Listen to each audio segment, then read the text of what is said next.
저는 30대의 남성이고 아내와 둘이 삽니다. 당신, 이렇게까지 고생하면서 나랑 살고 싶어요? 얼음 위에 댄잎자리 보아 얼어 죽을 망정. 님과 함께면 이 밤이 더디 새는 게 좋다는 시조 구절 몰라? 내가 지금 농담하는 걸로 보여요? 지금이라도 당신 집으로 돌아가서 부모님 뜻 거스르지 않으면 이런 빚도 안 드는 반지하 방에서 고생할 이유가 없잖아요. 당신이랑 헤어지느니 차라리 노숙자가 되더라도 절대 당신 손 안 놓을 거야. 나 때문에 안 그래도 힘든 당신이 배로 고생하는 것 같아서 마음이 안 좋아요, 솔직히. 사업 망해서 돈 없어서 하는 모든 고생들이 힘든 건 사실이지만 당신 얼굴 한번 보고 당신 한번 품에 안으면 다 녹는 거 몰라? 내가 그렇게 좋아요, 당신은? 그걸 말이라고 해? 여태 살면서 사는 게 행복하다는 생각 한 번도 해본 적 없었어. 당신 만나기 전까진. 당신 그 마음 절대 안 변하게 우리가 잘 풀려야 할 텐데 걱정이에요. 여보, 우리는 점점 더 나아질 거야. 그걸 어떻게 확신해요? 동트기 전에 새벽이 가장 어둡다잖아. 우리는 지금 바닥을 찍었으니까 올라갈 일밖에 안 남았어. 사실요, 제가 얼마 전에 운영하던 사업이 망하는 바람에 개인 회생 절차를 밟고 있는 중입니다. 거기다 아내와의 결혼을 부모님이 극심하게 반대를 하는 바람에 저와 아내는 제대로 된 결혼식도 못 올리고 잠깐 저희 본가에서 생활하다가 집에서 도망쳐서 지하 단칸방에 살림을 차린 상황이죠. 20살 어린애도 아니고 집에서 도망을 쳤다고? 사랑 때문에? 그럼 어쩌냐. 나 살던 집에서 동거하다가 집이 경매로 넘어가는 바람에 부모님 댁에 효정이 데리고 들어갔는데 하루가 멀다 하고 부모님이 헤어지라고 잔소리를 하시는데. 아이, 그래서 부모님께 말씀도 안 드리고 도망을 나왔어? 상황이 어쩔 수 없었어. 우리 부모님 성격 알지 않니? 한 보수에 한 고집불통 하시는 거. 솔직히 부모님 입장에서 효정 씨가 반길 만한 며느리가 아닐 수는 있다. 너 아무리 내 불알 친구라도 내 앞에서 효정이 나쁘게 말하는 건 나 용서 못한다. 알아, 임마. 나야 당연히 너랑 효정 씨 응원하지. 난 그냥 네 부모님 입장도 조금은 이해해드려야 한다. 그런 말 한 것뿐이야. 친구가 그런 말을 하는 데는 나름 이유가 있긴 했어요. 저희 와이프가요, 사실 한번 이혼을 한 돌싱녀거든요. 그에 반해 저는 결혼한 적이 없는 총각이라 저희 부모님께서 결혼 반대를 완강하게 하셨던 거죠. 그래도 저에게 있어서 효정이는 제 인생 마지막 사랑이라는 확신이 드는 여자였기에 부모님 집을 뛰쳐나오던 날, 효정이 손을 잡고 동사무소에 가서 혼인신고부터 했더랍니다. 그날부로 저와 효정이는 법적인 부부가 됐고 반지하 단칸방에서 정말 그릇 하나씩만 들고 신혼살림을 시작하게 된 거였죠. 효정아, 미안하다. 지금은 내가 가진 게 없어서 널 이렇게 고생시키지만 내가 다시 어떻게든 재기해서 너 호강시켜줄게. 나 호강 안 시켜줘도 좋아요. 그냥 우리가 서로를 이렇게 생각하는 마음만 안 변했으면 좋겠어. 저는 일단 닥치는 대로 낮에는 쿠팡 배달일, 밤에는 야간 대리운전을 뛰며 종일 열심히 돈을 벌기 위해 일했습니다. 아내 역시 구내식당의 주방 보조 일을 시작하게 되면서 새벽에 출근하는 삶이 시작됐어요. 효정아, 이렇게 새벽에 나가는 거 힘들지 않아? 웬만하면 다른 일 알아보지 그래. 너 안 그래도 새벽잠도 많은 애가. 나 나중에 일 제대로 배워서 저런 구내식당 운영해보고 싶어서 그래요. 구내식당 아니더라도 뭔가 요식업 쪽에 관심이 있어서 시작한 일이야. 해보고 너무 힘들면 바로 관둬. 내가 투잡 뛰니까 너까지 그렇게 고생 안 해도 우리 먹고는 살아. 알았어요. 말이라도 그렇게 해주니까 내가 든든하네. 그날도 아내는 새벽같이 출근한다고 집을 나섰어요. 여보, 김치찌개 끓여놨으니까 먹고 출근해요. 힘든데 아침밥 됐다니까. 체력 소모 많은 일 하면서 아침 굶으면 어쩌려고. 나 나가요. 이따 저녁에 봐. 이따 저녁에 봐. 저는 아내가 출근하면서 저에게 건네는 그 인사말을 참 좋아했어요. 낮에 힘들게 일하면서도 아내의 그 목소리를 떠올리며 퇴근해서 아내를 볼 생각을 하면 배달 일을 하면서도 피곤할 줄 모를 정도였죠.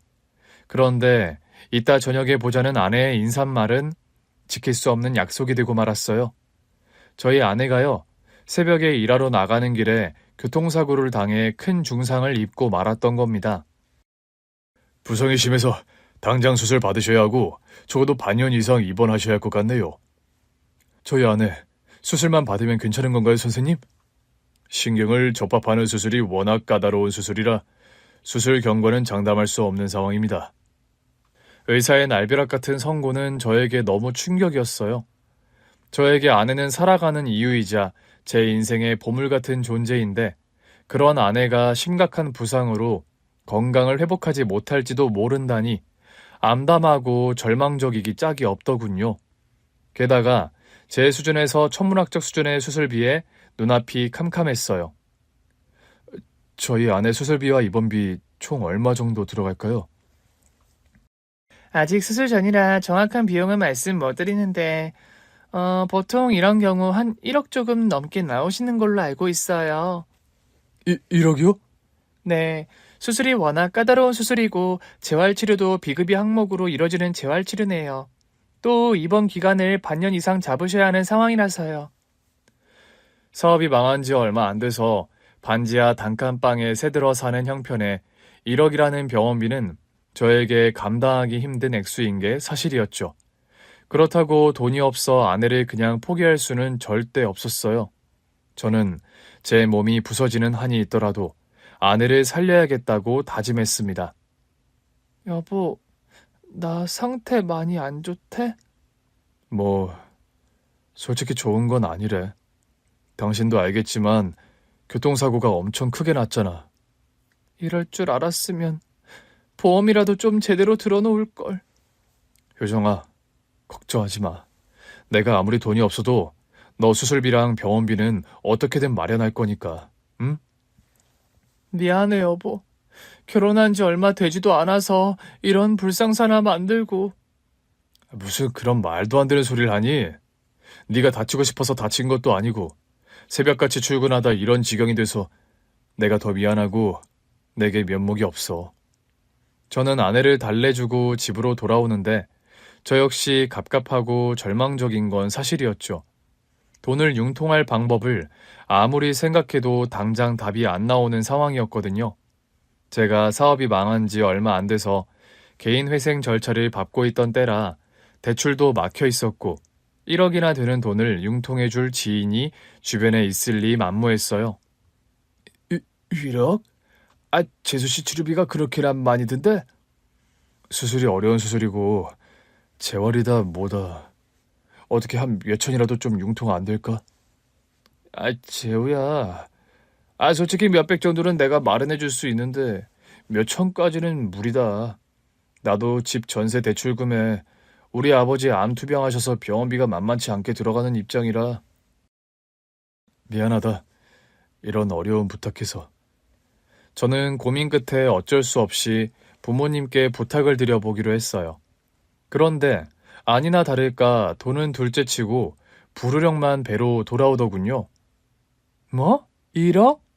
너 효정인지 머식인지 살리자고 1억을 쓴다는 거야? 정신 나갔어? 엄마, 1억이 큰 돈이긴 하지만 사람 목숨 살리는데 그깟 돈이 대수예요? 그깟 돈? 1억이 누구 코에 갖다 붙이라고 껌 사먹을 돈이니?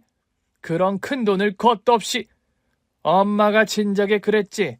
그런 박복한 여자애랑 얽혀들지 말라고. 엄마, 효정이가 뭐가 박복해요? 멀쩡히 시집가서 살다가 남편이 바람피고 폭력까지 휘두르는 망난이었다며. 그런 남자 만나는 팔자가 박복하지 그런 복스러운 팔자냐? 남자 잘못 만난 게 어디 효정이 잘못이에요? 그 자식이 나쁜 새끼지. 정말 눈이 돌아도 아주 헷가닥 돌아서 그런 걸 역성을 들어?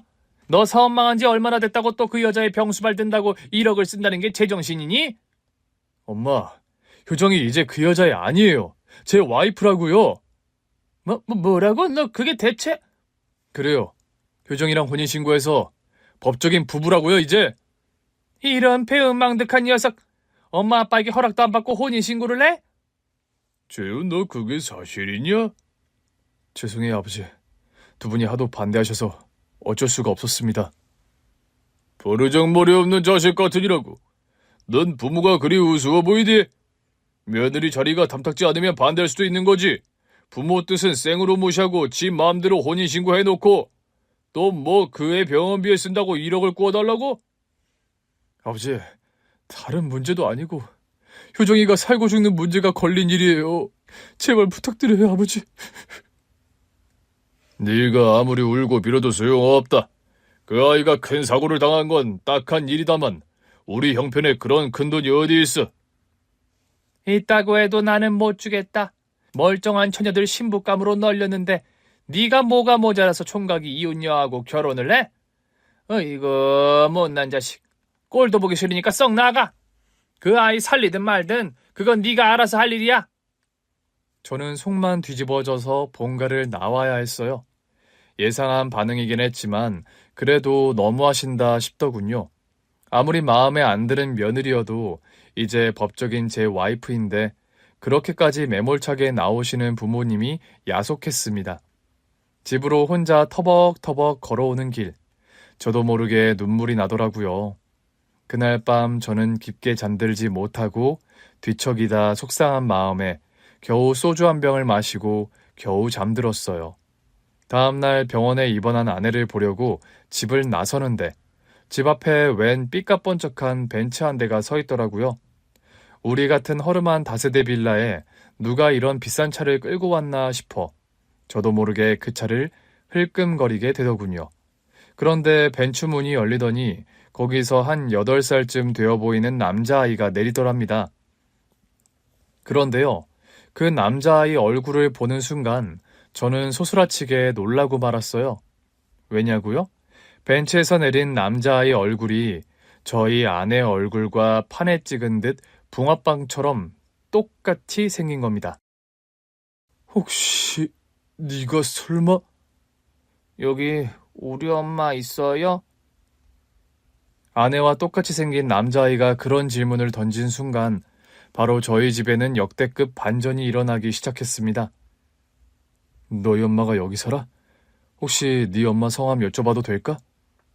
저는 떨리는 음성으로 아이에게 물었습니다. 저희 엄마 이름은 반효자 정자 되시는 분이에요. 반효정. 아이가 말하는 이름은 저희 아내 이름과 일치했어요. 네가 정말 말로만 듣던 효정의 아들이야? 아저씨 저희 엄마를 아세요? 저희 아내가요. 사실 이혼한 전 남편과의 사이에서 아들이 한 명 있었습니다. 저는 아내와 만남을 시작할 때부터 그 사실을 물론 알고 있었고요. 아내는 만남 초기부터 저에게 그런 사실을 오픈했고 자신의 그런 상황 때문에 저를 만나는 걸 오랫동안 주저했던 사람이었죠. 효정이 아들이면 네가 태림이라는 아이지? 어떻게 제 이름을 아세요? 너희 엄마에게 네 얘기를 자주 듣거든. 반갑다, 태림아. 아저씨는 네 엄마와 재혼한 사람이야. 재혼이요? 그럼 아저씨가 저희 엄마 남편이에요? 그래. 너에게 우선 허락을 받고 했어야 했는데 미안하구나. 괜찮아요, 아저씨. 우리 아빠 때문에 엄마를 제가 못 만나서. 그래서 저한테 허락 못 받으신 거잖아요. 아니에요? 효정이 아들 태림이는 어린 나이에도 아주 똘똘하고 말을 잘하더라고요. 그 아이의 말이 다 맞아서 저는 순간 뭐라고 대답해야 좋을지 모르겠더군요. 그런데 태림아, 너 오늘은 어떻게 엄마를 보러 왔니? 아저씨 알기로 네 아빠가 네가 엄마 만나는 걸 싫어하신다고 들었는데. 제가 그런 질문을 하고 있는데 벤츠 안에서 운전기사로 보이는 남자 한 명이 내리더군요. 안녕하십니까? 안녕하세요. 테리미가 어떻게 여기까지? 저도 사실 고민하다 테리미를 데리고 왔습니다.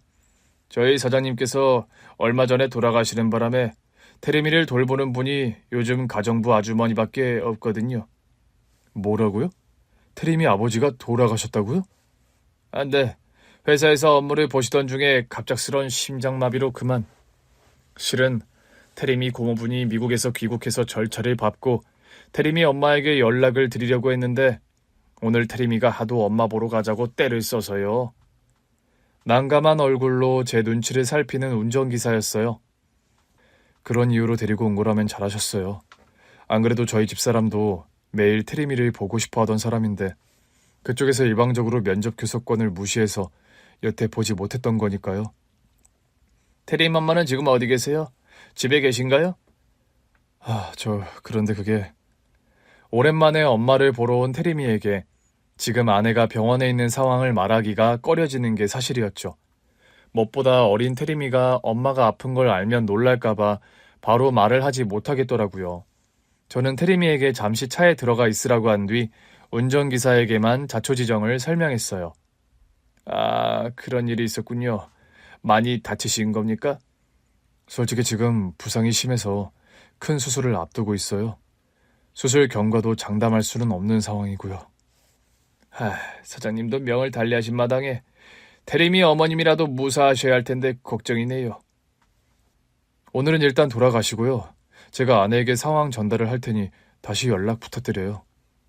그날은 어쩔 수 없이 테리미를 그냥 돌려보낼 수밖에 없었습니다. 오늘 우리 엄마 못 보는 거예요?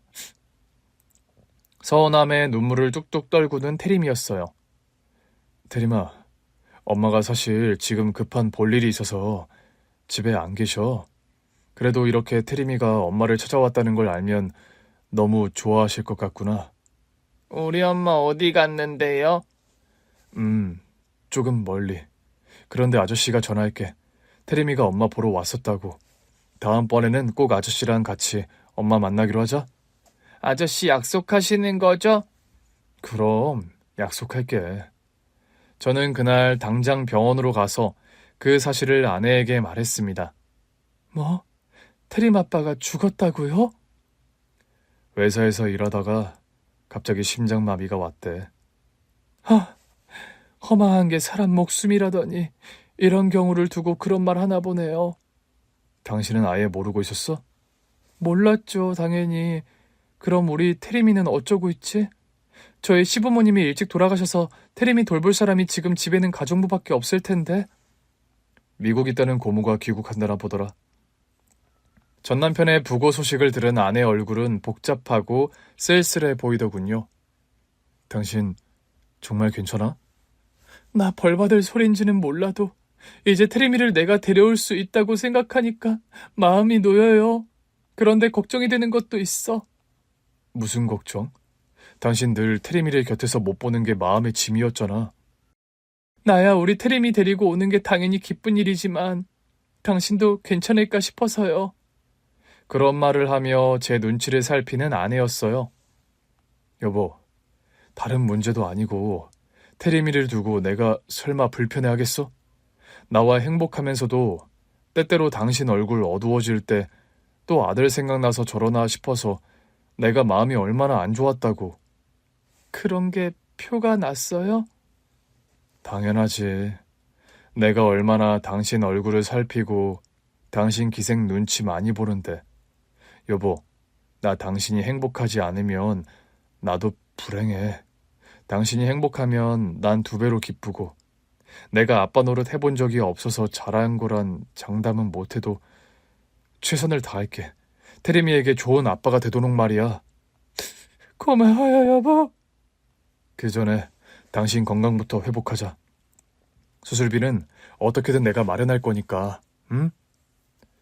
아내가요, 전 남편과 이혼하며 테리미, 그러니까 아들 양육권을 두고 아주 지긋지긋한 싸움을 벌인 전사가 있어요.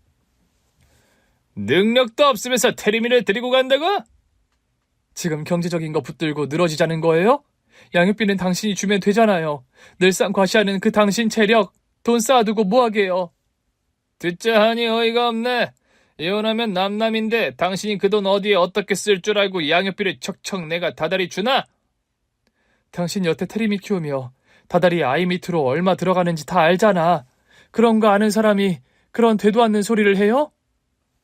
결국 당신 혼자 테리미 키울 자신 없으니 양육비 운운하는 거 아니야? 결혼하고 여태 경단녀로 직장도 그만두고 살림만 하며 살아왔는데 그럼 어쩌라고요? 내가 뭐 평생 경제적으로 무능력할 것 같아요? 누가 들으면 뭐 당신이 대단한 커리어라도 있던 여잔 줄 알겠어? 까놓고 말해 나한테 시집이나 왔으니까 여태 사모님 소리 들으며 살았지. 당신 주제에 이런 집에 이런 차에 명품 백들 철철이 사가며 호강하며 산 거는 생각 안 해? 백이니 귀금속이니 다 두고 갈게요. 당신 재산도 위자료도 다 필요 없다잖아. 우리 태림이랑 양육비만 달랐는데 그게 어려워요? 내가 남남이 되는 마당에 왜 당신에게 태림이를 줘야 하지? 멀쩡한 내 아들을? 이 집에서 태림이 돌보는 사람 나 말고 누가 있는데? 아내는 다툼 끝에 소리를 빽 지르고 말았다고 합니다. 이 여자가 어디서 고함이야? 너 아니면 태림이 키울 사람 없을 것 같아? 너한테 줄 양육비면 가정부 한 명 더 쓰면 그만이야? 아이 키우는 일이 돈만 있으면 다 되는 일인 것 같니? 저 어린 나이에 엄마랑 떨어져서 상처받을 태림이 마음은 생각 안 해? 닥치는 대로 어른이든 아이든 다 적응하게 되어 있어. 널 따라가면 나랑 헤어지는 건데 그럼 아빠랑 헤어지는 마음은 어쩔 건데? 태림 아빠, 나 이렇게 무릎 꿇고 부탁할게요. 당신 유책 사유 문제 삼지도 않을 거고 폭력이니 외도니 다 소송해서 지우라 할게. 그러니까 태림이만 나한테 달란 말이야. 못 줘. 내 아들을 이혼하는 여편네에게 뺏길 만큼 내가 덜 떨어진 놈으로 보이냐 넌? 대체 날 왜 이렇게 괴롭히는 거야? 내 인생 이 정도로 망쳤으면 됐잖아. 기어이 태림이까지 뺏어가야 하니 이 나쁜 놈아? 그러니까 내가 하란 대로 네가 복종해서 살았으면 이 사달이 없었을 거 아냐? 뭐라고 복종? 하루가 멀다고 여자 바꿔치기 하며 외도하고 술만 먹으면 손찌검하는 너 같은 인간에게 복종? 폭언 나오기 시작하네. 어디 한번 더 해보시지. 이건 폭언이 아니라 직언이야 이 개자식아. 양육권을 주지 않으려는 전 남편과 아내는 매일 전쟁 같은 싸움을 벌였다고 합니다. 그런데 그 전 남편이라는 작자가요, 아내를 그렇게 감정적으로 들쑤셔 놓고 화가 나서 아내가 하는 말들을 죄다 녹음하곤 폭언과 분노 조절 장애로 아내를 몰아갔다고 합니다. 법정 다툼이라는 것이요. 해본 사람은 다들 공감하시겠지만 결국 시간과 비용의 싸움입니다. 시간과 돈이 많은 사람이 지치지 않고 버티고 이길 승산이 높은 싸움. 형사 재판이건 이혼 소송이건 결국 다 마찬가지거든요. 가진 게 별로 없던 아내는 결국 오랜 이혼 소송을 버틸 재간이 없었습니다. 이혼 전문 변호사를 몇 명이나 써서 아내를 엄마 자격이 없는 무능력한 사람으로 몰아가는 전 남편이었고, 결국 아내는 아들 태림이에 대한 양육권을 빼앗기고 말았던 거죠. 제가 처음 아내를 만났을 때는 아내가 이혼하고 1년이 채 되지 않던 시점이었어요. 사람에 대한 상처도 크고 아들에 대한 그리움도 깊어서 아내 얼굴은 늘 어두운 편이었죠. 그러다 보니 제가 아내에게 다가가는 일도 쉬운 일은 아니었어요. 효정씨, 저한테 공연 티켓이 2장 생겼는데 같이 보러 갈래요? 아니요. 그렇게 단칼에 거절하세요? 솔직히 말씀드릴게요. 저는 남자에 대한 믿음이 1도 없어요. 세상 남자 누구도 더는 만날 생각이 없고요. 네? 이런 말하는 제가 이상해 보인다는 거 알아요. 그런데 제 솔직한 심정이에요. 저 같은 남성 혐오증 여자한테 작업 걸 생각 마시고 다른 여자 알아보세요. 아내의 첫 느낌은 공격당하기 직전에 고슴도치 같았다고 해야 할까요? 상처받기 싫어서 가시를 있는 힘껏 고추 세우고 공격 자세를 취하는 고슴도치 같은 모습이 딱 아내의 첫인상이었습니다. 그런데 사랑이란 게, 사람 마음이란 게 참 묘해서 저는 그런 아내가 그래도 좋았더랍니다. 나를 세울수록 저를 밀어낼수록 어떤 상처가 있길래 저렇게나 예쁜 사람이 저런 고슴도치 같은 사람이 되어버렸나 안쓰러운 마음이 들었으니까요. 저는 100번 거절하면 100번 거절하는 대로 다음날 또 아내에게 식사를 하러 가자, 커피 마시러 가자, 싫으면 혹시 마음이 변할 수 있으니 일이 끝날 때까지 혼자 약속 장소에서 기다리겠다는 말로 계속 대시를 했더랍니다. 그날도 아내는 제가 같이 저녁 먹자는 약속을 거절한 날이었죠. 그래도 저는 혹시 퇴근하면서 저랑 저녁 먹고 싶어질 수도 있으니까 요 앞 삼거리 연탄불고기집 알죠? 거기서 기다리고 있을게요. 그 말만 남기고 혼자서 식당에 앉아 아내를 기다리던 참이었어요. 재우 씨는 자존심도 없어요? 식당 문을 거의 닫을 때쯤 약속 장소에 나타난 아내였어요. 그리고 그날부터 저와 아내의 데이트가 시작되었더랍니다. 저는 연애 초부터 아내의 이혼 사실과 또 전 남편과의 사이에서 아들이 있다는 것, 그 아들에 대한 양육권을 빼앗겨서 심정적으로 무척 힘들다는 사실을 다 알고 있었어요. 아내와의 관계가 진지해지고 나서는 아내에게 그런 약속을 했었고요.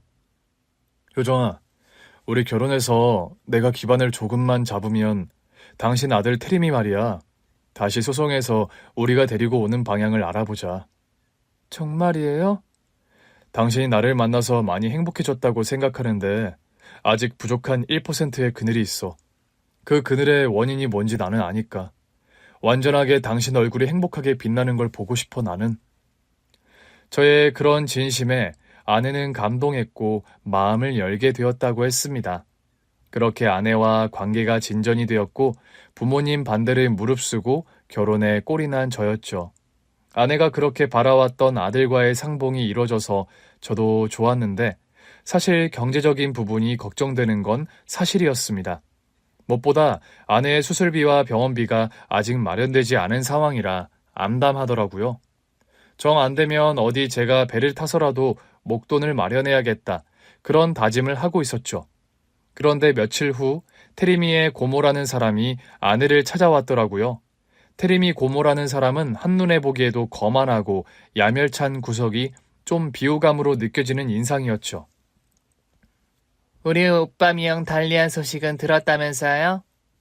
네, 아무리 안 좋게 헤어졌어도 그 사람 부고 소식 정도는 전해주실 줄 알았는데요.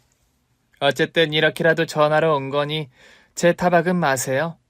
언니가 그리 원하던 테림이 양육권이며 친권 다 가져가게 생겼는데 이긴 게임 아니에요?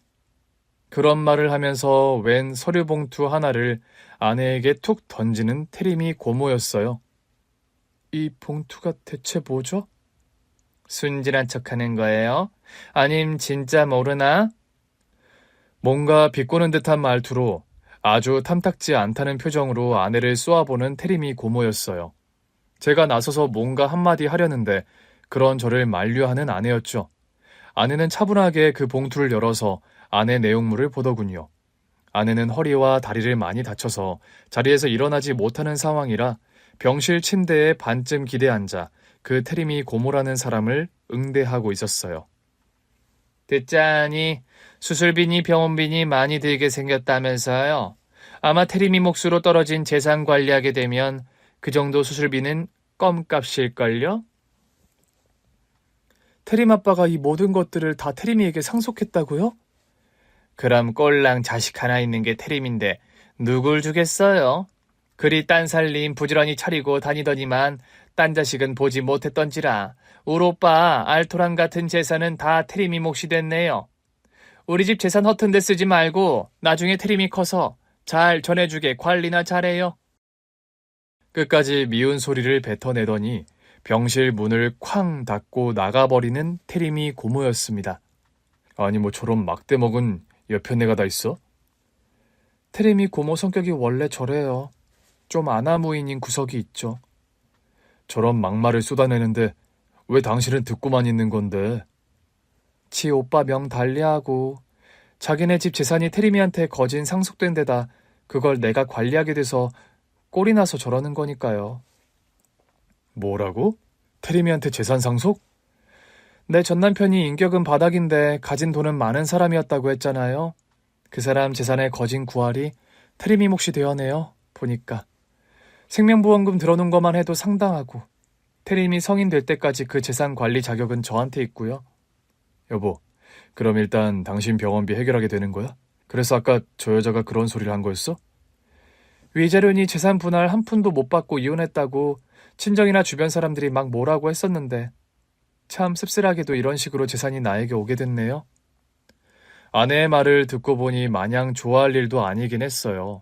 아내의 지나온 여정을 생각하면 참 그 전남편의 돈이란 걸 한 푼도 받기 싫은 게 사실이었고요.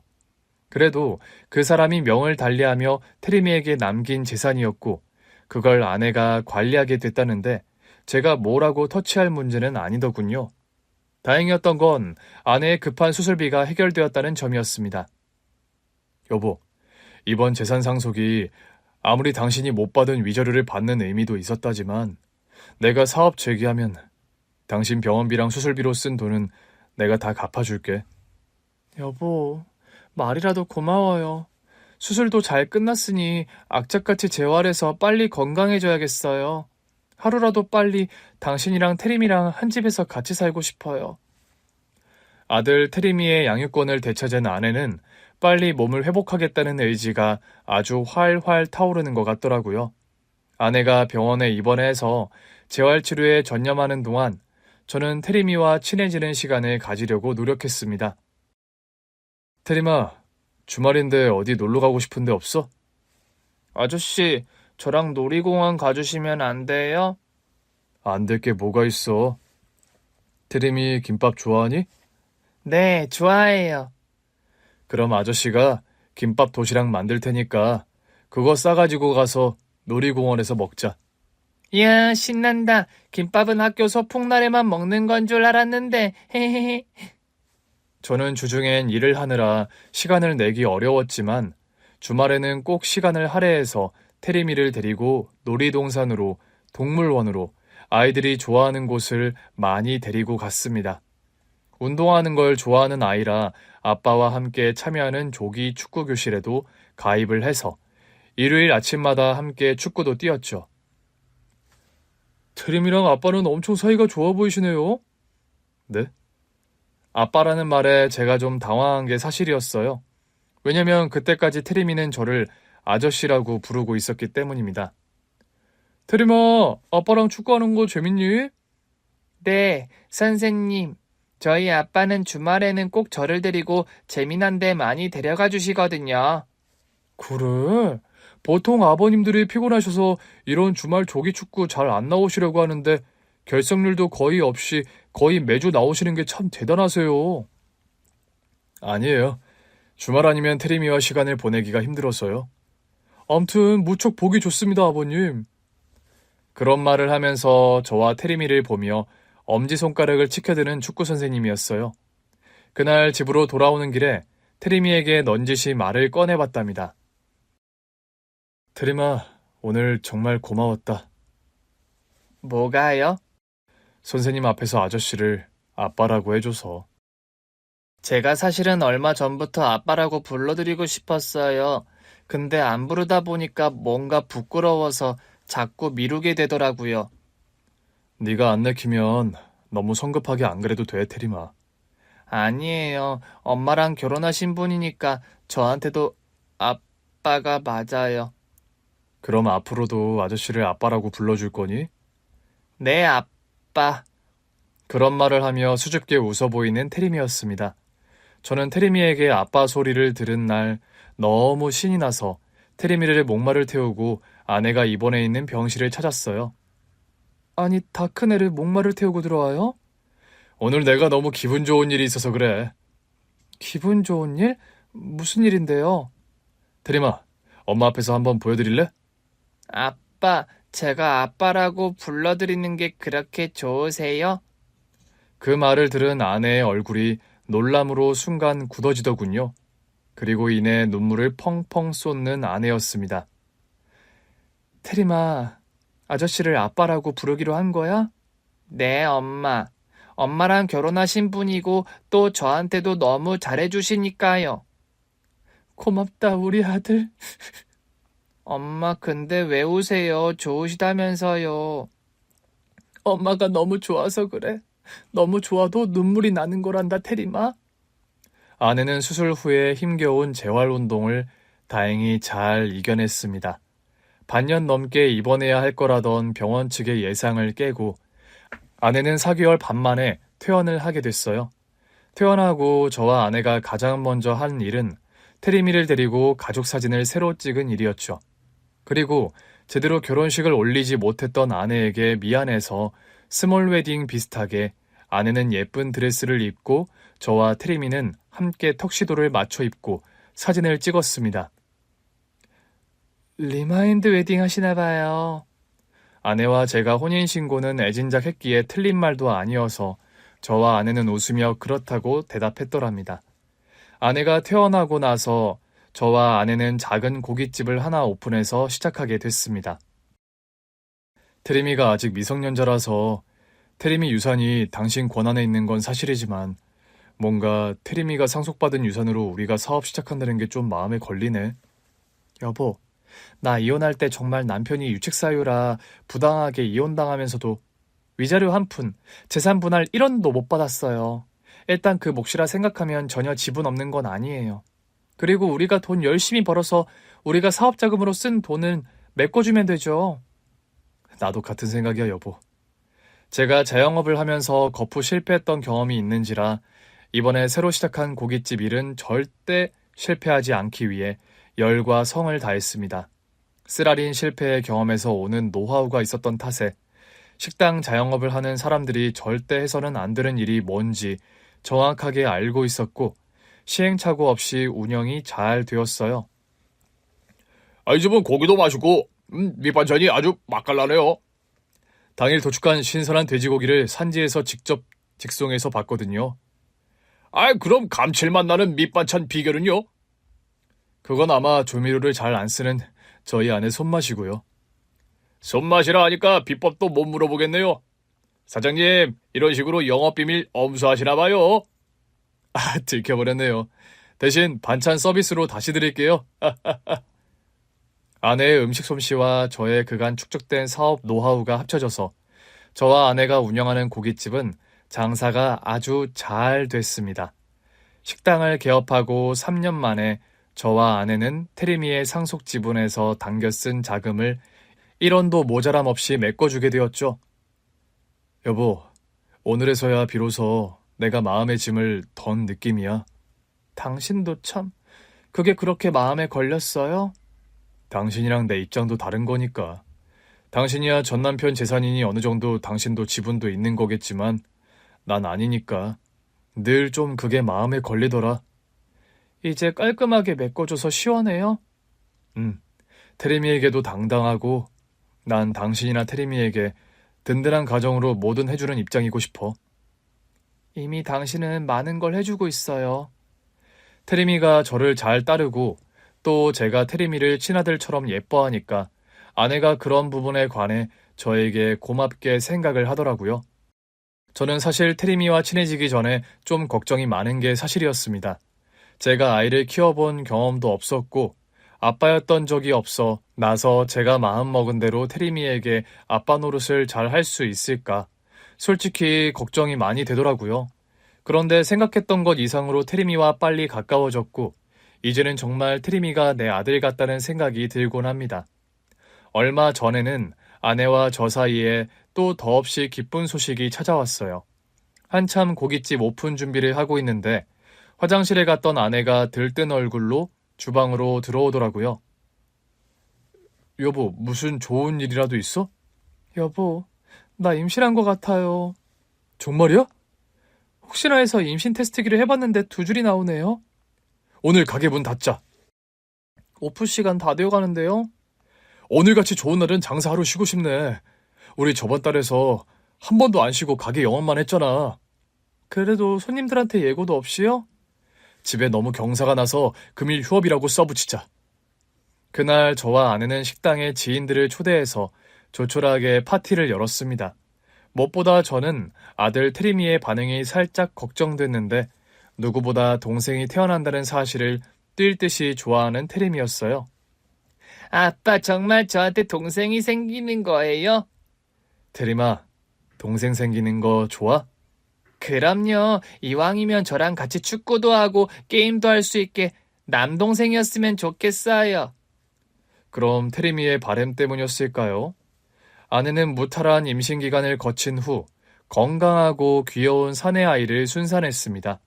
저희 집에 둘째가 태어나고 저와 아내는 거의 절연하고 지내다시피 했던 저희 부모님을 다시 찾아뵙게 됐어요. 시간이 약이라는 말이 있던가요? 제가 아내와 가정을 꾸리고 사업도 잘 되어가고 또 둘째 아들까지 낳아서 잘 사는 모습을 보신 저희 부모님께서는 뒤늦게 아내를 며느리로 인정하고 반겨주셨습니다. 이 아기가 내 손자라고? 네, 엄마. 그리고 여기 테림이라고 우리 큰아들이에요. 네가 테림이야? 안녕하세요, 할머니. 오냐, 잘 왔다. 엄마 닮아서 얼굴이 아주 똘망똘망하게 생겼네. 사실 아내와 테리미를 데리고 인사를 오기 전 제가 먼저 부모님을 찾아뵙고 그런 말씀을 드렸었어요. 엄마, 아빠, 저 효정이와의 사이에 아들도 태어났고 고깃집도 아주 장사가 잘 되고 있어요. 그 사이에 아들을 낳았어? 그럼 내가 할아버지가 됐다는 소리냐? 아무리 우리가 결혼 반대를 했어도 네 처가 아이까지 낳았으면 진작 연락을 했어야지. 엄마, 죄송해요. 사실 워낙에 효정이를 반대하셨어서 자신이 없었어요. 그리고 저 효정이랑 애들 데리고 인사 오기 전에 먼저 부탁드리고 싶은 것도 있고요. 무슨 부탁인데? 테림이요. 효정이가 전남편 사이에서 낳은 아들 말입니다. 그런데 테림이 친부가 몇 년 전에 명을 달리해서 효정이가 친권 되찾아서 우리가 기르고 있어요. 이제는 저도 테림이와 정이 많이 들어서 둘째 태성이나 마찬가지로 테림이 역시 제 아들이고요. 알았다. 옛날에 효정이 구박하던 것처럼 그 애에게 그러지 말란 소리 하는 거 아니니? 맞아요, 엄마. 테림이가 어려서는 엄마랑 떨어져서 괴팍한 성미의 지 아빠랑만 외롭게 살아서 상처가 꽤 커요. 더는 어린애에게 상처 주고 싶지 않으니까 테림이 좀 잘 배려해 주세요. 이왕 우리 손주까지 낳아서 너와 가정 일고 잘 사는 마당에 더는 타박하고 싶은 생각 없으니 걱정 말어. 네 엄마랑 나랑 솔직히 후회 많이 했다. 너 결혼 반대를 너무 심하게 하면서 너희 내외 내친 거 말이다. 자식 이기는 부모 없다는 말을 뻔히 알면서 우리가 그랬으니 나와 네 엄마가 어리석었지. 저도 죄송했어요, 엄마 아빠. 허락도 없이 마음대로 효정이와 혼인신고한 거요. 효정이와 가정 일궈서 사니 그리 좋으니? 그럼요, 엄마. 저 정말 행복해요, 매일이. 다행이구나. 그리 난리 부르스를 떨며 부모 반대 무릅쓰고 가정 일궜는데 잘 살아야지. 우리도 진작에 너그럽게 처신하지 못한 건 미안하다. 앞으로만 그냥 효정이랑 테림이 많이 아껴주세요. 암튼 지 마누라밖에 모르는 팔불출이 따로 없다. 아유, 참 이래서 아들 자식은 장가가면 아무 필요 없단 소리가 나오지. 그동안 연락 못 드리고 산 거 죄송해요, 엄마. 저 이제 고깃집 식당도 장사 잘 되고 용돈도 많이 드리고 엄마 아빠께 밀린 효도 앞으로 다 할게요. 효정이와 태림이 그리고 둘째 태성이를 데리고 몇 년 만에 본가에 방문한 날 엄마는 밥상이 부러져라 한가득 맛있는 음식을 차리셨더라고요. 효정아, 많이 먹어라. 너 출산했을 때 미역국 한 그릇 못 끓여줘서 미안하구나. 아니에요, 어머니. 그동안 연락 못 드리고 살아서 제가 더 죄송합니다. 이왕 이렇게 너희가 가정 일궈 잘 사는데 우리도 너와 태림이를 이제 우리 가족으로 받아들이고 잘 지냈으면 좋겠다. 과거에 서운하게 한 것들은 좀 잊어주고, 응? 태림이라고 했지? 얼른 와서 앉아서 식사하렴. 태림이는 뭘 좋아하는지 몰라서 일단 갈비찜도 하고 애들 좋아하는 돈가스도 튀겨봤는데 입맛에 맞을지 모르겠구나. 하루하루 저희 부모님과 아내 효정이의 관계도 날이 갈수록 풀어지고 편해진다는 것을 느끼는 요즘입니다. 저희 엄마가요, 요즘은 밑반찬을 만들어도 아내와 태림이가 좋아하는 반찬 위주로 만들어서 가져다 주시더라고요. 태림가 저번에 보니까 메추리알 장조림을 잘 먹어서 좀 만들어 와봤다. 어머니, 매번 이렇게 안 가져다 주셔도 돼요. 어머니도 힘드신데. 나야 집에서 쉬는 노인네가 이런 밑반찬 만드는 거 큰일도 아니다. 참, 이건 너 잘 먹는 꽈리고추 들어간 멸치볶음이랑 잡채를 좀 무쳐왔어. 감사해요, 어머니. 잘 먹겠습니다. 엄마, 나 잘 먹는 반찬은 안 만들어 오셨어요? 좀 서운한데요. 예전엔 저 좋아하는 감자조림 자주 만들어 주시더니. 너야 효정이가 해주는 건 맨날 맛있게 먹으면서 그러니. 원래 며느리들이 시댁에서 안 챙겨주면 서운한 법이다. 여자들은 그저 평생 식구들 밥 해주다 보면 정작 본인 먹고 싶은 건 해주는 사람들이 없거든. 이제는 아내를 반대했던 일이 언제 있었던 일이냐는 듯 아내를 많이 챙겨주시는 엄마입니다. 아내 역시 엄마를 모시고 쇼핑도 다니고 주말에는 가끔 사우나도 다니는 등 살가운 딸 노릇을 톡톡히 해주어서 고마울 따름이죠. 얼마 전 태림이의 학교 운동회 날 저희 엄마 아빠도 직접 태림이를 보러 오셨더라고요.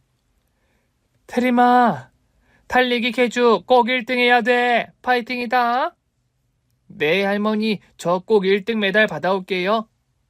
저와 아내, 엄마와 아빠, 온 식구의 응원을 받으면서 태림이는 운동회 날 정말로 개주 1등을 해내고 말았네요.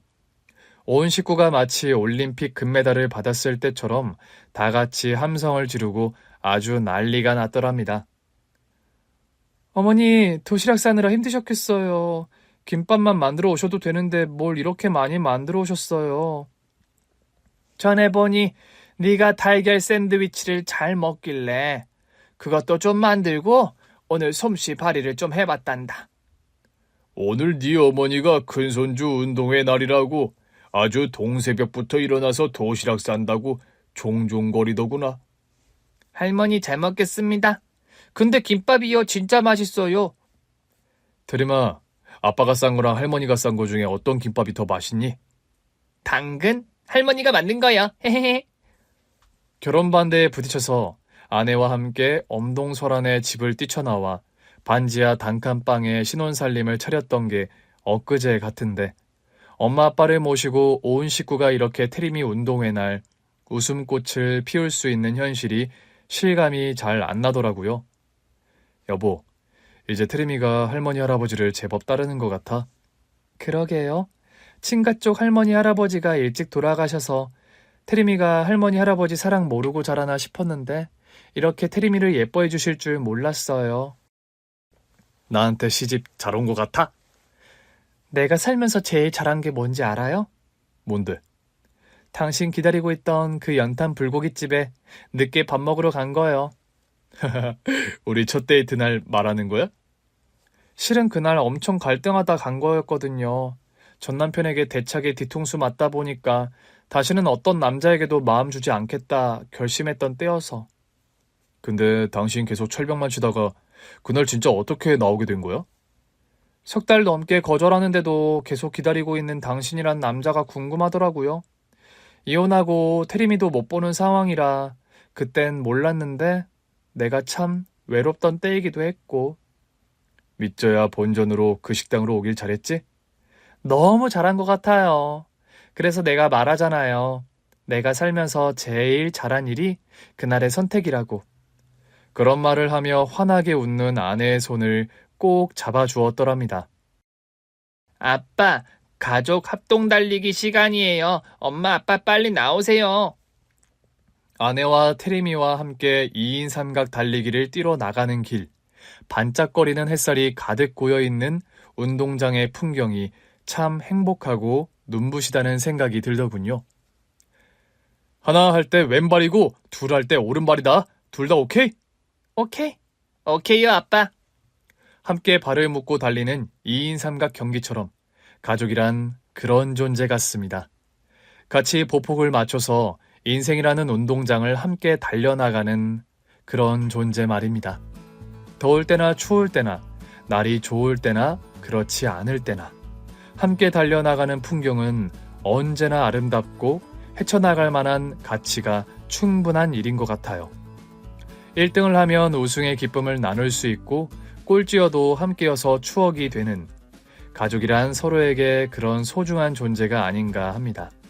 긴 얘기 들어주셔서 정말 감사합니다. 오늘 준비한 사연은 여기까지입니다. 재밌게 들으셨다면 구독과 좋아요, 알림 설정까지 눌러주세요.